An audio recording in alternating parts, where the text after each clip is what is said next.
എല്ലാ കാര്യത്തിലും പേടിയും ടെൻഷനുമുള്ള ഒരാളാണോ നിങ്ങൾ?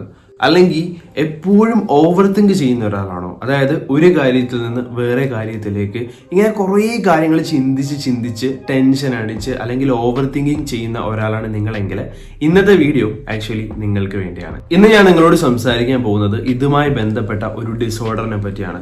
കുറെ ആൾക്കാർക്കും ഇന്നും ഇതിനെപ്പറ്റി അറിയില്ല.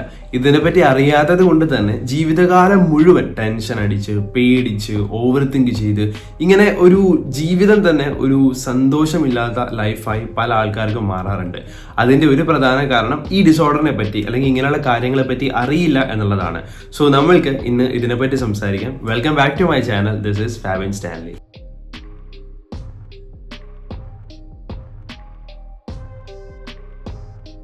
സോ ആദ്യം തന്നെ നിങ്ങൾക്ക് നല്ല രീതിയിൽ മനസ്സിലാകാൻ ഒരു കഥയിൽ നിന്ന് തുടങ്ങാം. ഒരു ചെക്കൻ, അപ്പൊ നമുക്ക് അപ്പു എന്ന് പേര് വിളിക്കാം. സോ അപ്പു ഒരു 11ാം ക്ലാസ്സിൽ പഠിക്കുന്ന സമയത്ത് അപ്പുവിന്റെ അച്ഛൻ മരിച്ചുപോയി.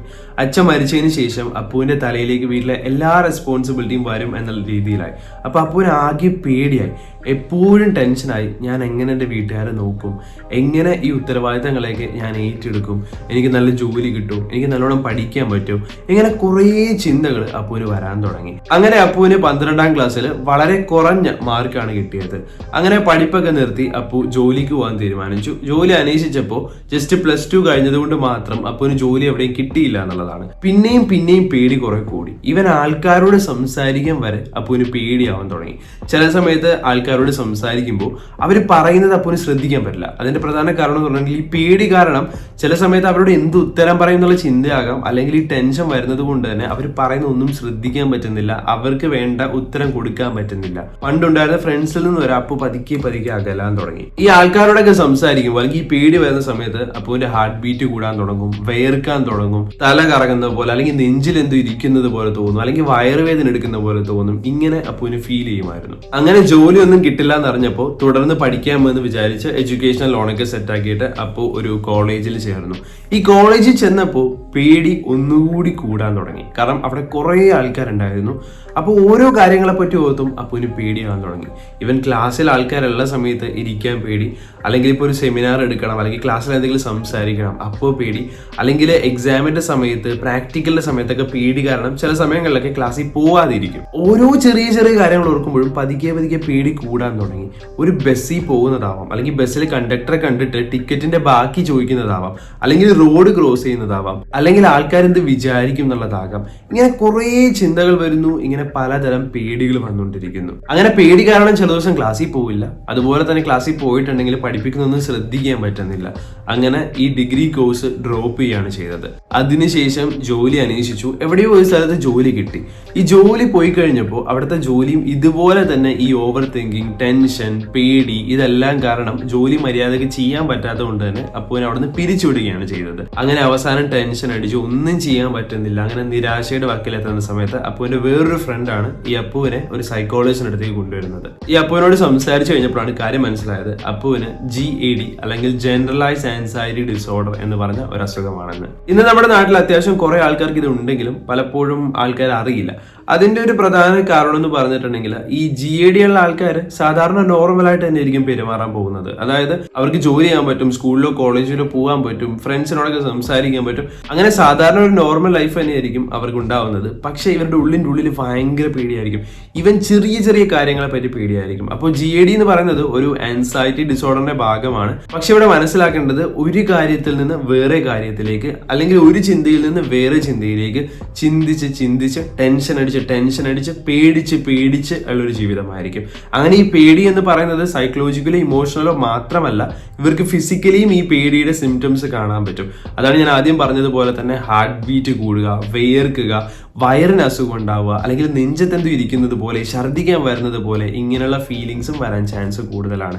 ഇതുകൊണ്ട് തന്നെ ഈ GAD ഉള്ള ആൾക്കാർ കൂടുതലും സൈക്കോളജിസ്റ്റിന്റെ അടുത്തേക്ക് പോകുന്നതിനേക്കാൾ കൂടുതൽ ഇവരെ കാണാൻ പറ്റുന്നത് ഹോസ്പിറ്റലുകളിലായിരിക്കും. കാരണം ഇവർക്ക് പലപ്പോഴും ഫിസിക്കൽ സിംറ്റംസ് അല്ലെങ്കിൽ ശാരീരിക അസ്വസ്ഥകളായിരിക്കും കൂടുതൽ ഉണ്ടാവാൻ ചാൻസ്. അതുകൊണ്ട് തന്നെ ഇവരൊരു ഹോസ്പിറ്റലിൽ ഒരു ഡോക്ടറെ കാണാൻ വേണ്ടി, ചിലപ്പോൾ ഒരു വയറുവേദനയാകാം, അല്ലെങ്കിൽ ഇപ്പോൾ ഹാർട്ടിന്റെ പ്രോബ്ലം അങ്ങനെയൊക്കെ ഫീൽ ചെയ്തിട്ടായിരിക്കും ഇവർ പോകുന്നത്. പിന്നെ ഈ ഡിസോർഡർ ഉള്ള ആൾക്കാർക്ക് വലിയ കാര്യങ്ങളെ പറ്റി ആയിരിക്കില്ല ചിന്ത എന്ന് പറഞ്ഞത്. ഇപ്പൊ നമ്മുടെ ലൈഫിൽ ഉണ്ടാകുന്ന ചെറിയ ചെറിയ കാര്യങ്ങളെ പറ്റി വരെ ഇവർക്ക് ടെൻഷൻ കൂടുതലായിരിക്കും.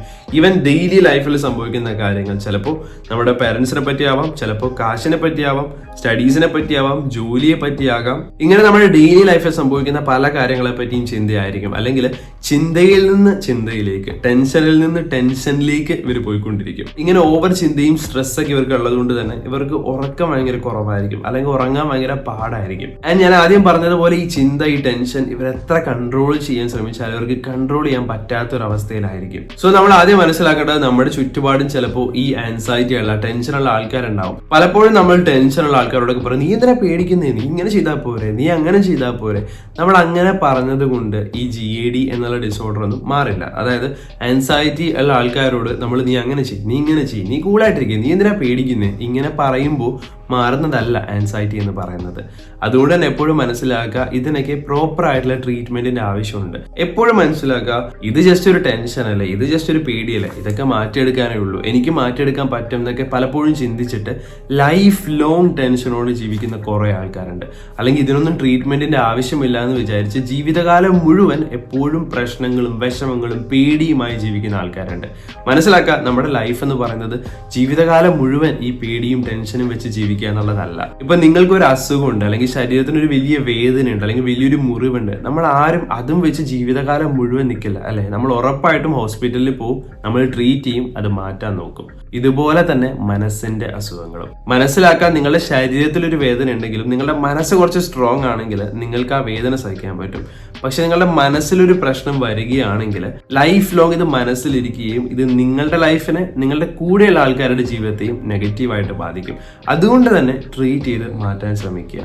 ആൻഡ് നമ്മുടെ ലൈഫ് എന്ന് പറയുന്നത് ടെൻഷൻ അടിച്ചോ പേടിച്ചോ ഇല്ലാണ്ടാവേണ്ടതല്ല. നമ്മൾ ഹാപ്പി ആയിട്ട് നമ്മുടെ ലൈഫിൽ ഒരു ലക്ഷ്യം കണ്ടുപിടിച്ച് ജീവിക്കേണ്ടതാണ്. അതുകൊണ്ട് തന്നെ ഇങ്ങനത്തെ പ്രോബ്ലംസ് നിങ്ങൾക്ക് ഉണ്ട്, എപ്പോഴും ടെൻഷനും പേടിയും ഉണ്ട്, അങ്ങനെയാണെങ്കിൽ അത് മാറ്റാൻ നോക്കണം. ഇതിന്റെ ട്രീറ്റ്മെന്റിന് പ്രധാനമായി ഉപയോഗിക്കുന്നതാണ് സൈക്കോതെറപ്പി. പിന്നെ മെഡിക്കേഷനും ഉണ്ട്. സൈക്കോതെറപ്പി എന്ന് പറഞ്ഞാൽ നിങ്ങളൊരു സൈക്കോളജിസ്റ്റിനെ കാണുന്നു, തെറപ്പി വഴി നിങ്ങളെ ഡീൽ ചെയ്യാൻ പഠിക്കുന്നു. രണ്ടാമത്തെന്ന് പറഞ്ഞാൽ മരുന്നാണ്. സോ മരുന്നെന്ന് കേൾക്കുമ്പോൾ പല ആൾക്കാർക്കും പേടി ഉണ്ടാവും. ഇവിടെ മനസ്സിലാക്കേണ്ടത്, ഇപ്പൊ ഡിപ്രഷൻ ആയിക്കോട്ടെ, ഗ്യാഡ് ആയിക്കോട്ടെ, ഇതിനൊക്കെ ഒരു കാരണം എന്ന് പറഞ്ഞാൽ നമ്മുടെ ബ്രെയിനിന്റെ കെമിക്കൽസിൽ ഉണ്ടാവുന്ന മാറ്റങ്ങളൊക്കെ ഒരു കാരണമാണ്.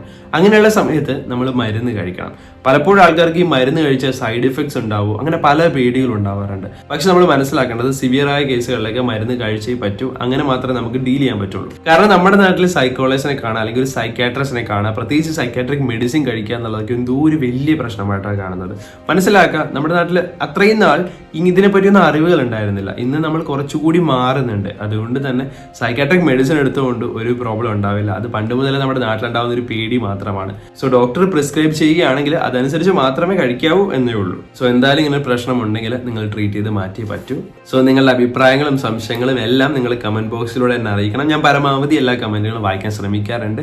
പിന്നെ ചാനൽ ഇതുവരെ സബ്സ്ക്രൈബ് ചെയ്തിട്ടില്ലെങ്കിൽ അതുകൂടി ചെയ്യുക. നമുക്ക് അടുത്ത വീഡിയോയിൽ കാണാം. അതുവരെ bye, thank you so much.